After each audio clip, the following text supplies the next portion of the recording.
man's life has a time schedule with God. Man's life, you need to know that your life has a time schedule with God. Otherwise, he wouldn't have told us in Exodus chapter 23, verse 25 to 26, that you shall serve the Lord your God, and he shall bless your bread and bless your water, and take sickness away from out of you. And there shall be nothing cast their young, nor be barren in thy land. Then he said, the number of your days I will fulfill. So your days have number. There is a numbering to your days. All right, in case you don't understand that, look at Job chapter 5 and in verse 26. You shall come to your grave how? Like as a shock of corn cometh in his season. You shall come to your grave in full age. So there is a fullness of age, like a shock of corn. He said you are not permitted to be plucked like unripe corn. All right, look at it in the Living Bible version. You will go to the grave at a ripe old age, like a sheaf of corn harvested at the proper time. No devil, no witch, no wizard, no cancer, no tuberculosis can pluck you before time. Can pluck you before time. Look at what the Living Bible said. You shall live a long good life, like standing grain. You will not be harvested until it is time. No ancestral curse, no generational curse, no accident, no stray bullet, no hired assassin, no terrorist shall harvest you until it is time. It was the knowledge of that timing Hezekiah had. And Isaiah went to him by prophecy and said, set your house in order. You shall die, you shall not live. Hezekiah said in Isaiah chapter 38 verse 9 to 10, he said, I said in the cutting off of my day. The writing of Hezekiah, king of Judah, when he had been sick and was recovered of his sickness. Verse 10, he said, I said in the cutting off of my days, I shall go to the gates of the grave. I am deprived of the balance of my years. I am deprived. I am aware that it is not yet time. I know that this is premature death. I am about to be caught. My days is caught. I am about to be deprived of the balance. Lord, what did I do? You are the one that put my life on a schedule. Then why am I about to be cut short? He said, but it is the living that can praise you. Death cannot praise you. The grave cannot celebrate you. God said, Isaiah, return back. This verdict has to be changed. This man is too lighted to die like that. He knows the balance. He knows that he is on a schedule. He knows that there is a balance. And we can. It's not possible because your revelations will determine your manifestations. The man knows the balance of his days. God said, tell him I add 15 more years. Maybe he read the Bible and he read where it was say 70 score and 10. Maybe he was around the age of 55 and 15 more years were left. And he said, no. I know that David wrote, the number of your days shall be so and so and so. Why is my own not up to and I'm about to die? What kind of prophecy is this? God said, go and tell him I release back the balance. No devil shall cut you before your time. Didn't arrive in this world randomly. He said, before I formed you, I knew you. Before you came forth, I ordained you. You didn't arrive randomly. You are not permitted to depart randomly. You didn't arrive casually. You are not permitted to exit casually. Some people think that somebody can just die anyhow and anytime. No! It is the darkness and the lightlessness that brings that mentality. Having said so, what is the time schedule scripturally? First, Genesis chapter 6 verse 3 gives us an idea of the first timing. And the Lord said, my spirit shall not always strive with man, for that he is also flesh. Therefore, his days shall be 120 years. That is a schedule. There is another schedule. Psalm 90 verse 10. After men continue sinning, there was another schedule. It said the days of our years are 80. 80, a score is 20. 80, that is 60 years plus 10, that is 70. They are 70 years.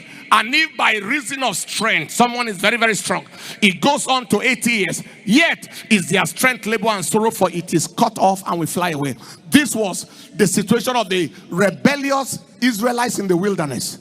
This was not the normal situation. It was the situation of the rebellious Israelites in the wilderness. But however you look at it, minimum 70, minimum 70, all the way 120. That was the first standard.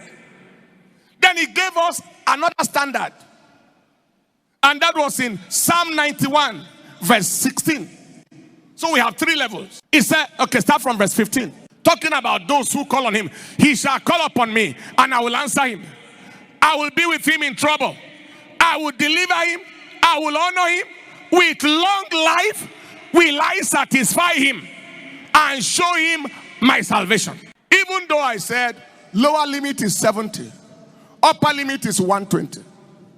At any level where you are not satisfied, you can ask, with long life will I satisfy? See, how many of you know when you are eating with local people that are local, say, are you satisfied? Most of the time they say, oh, no.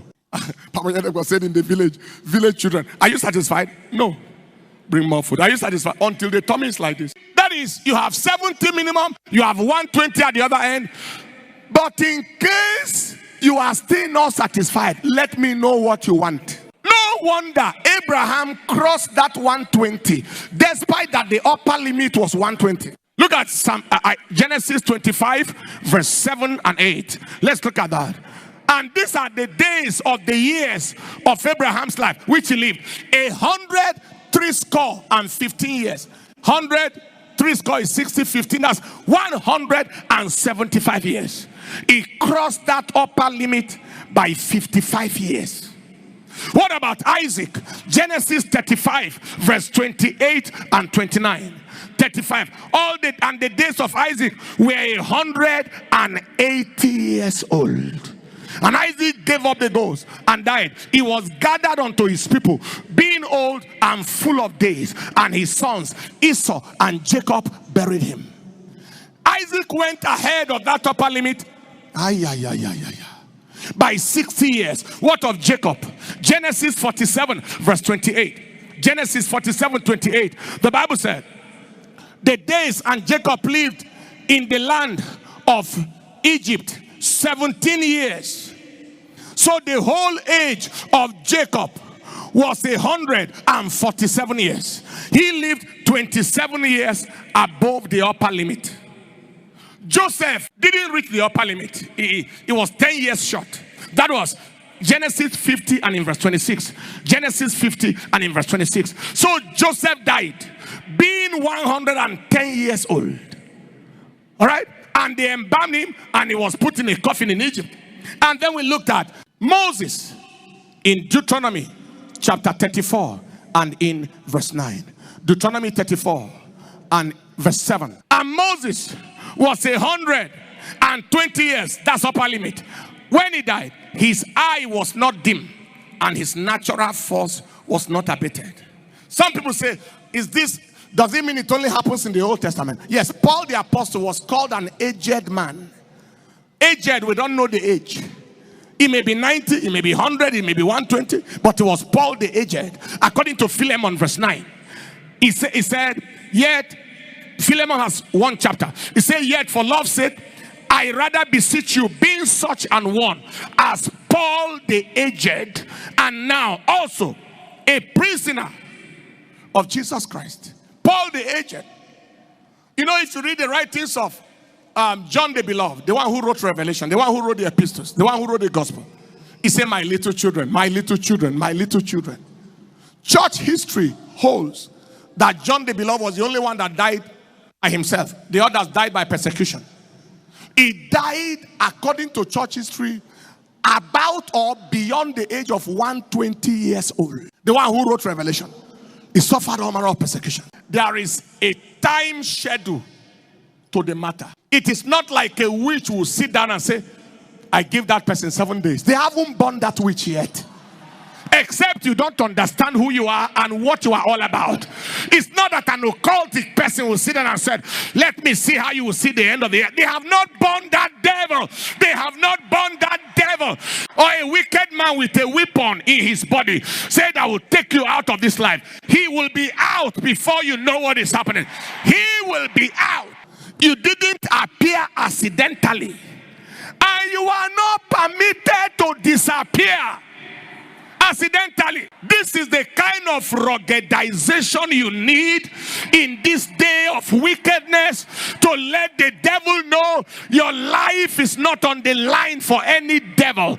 What we preach, he confirms the word of his servant, performs the counsel of his messenger. Isaiah chapter 44 verse 26. He's waiting for us, for what we are preaching, what we are saying, what we are declaring to confirm. Somebody say amen.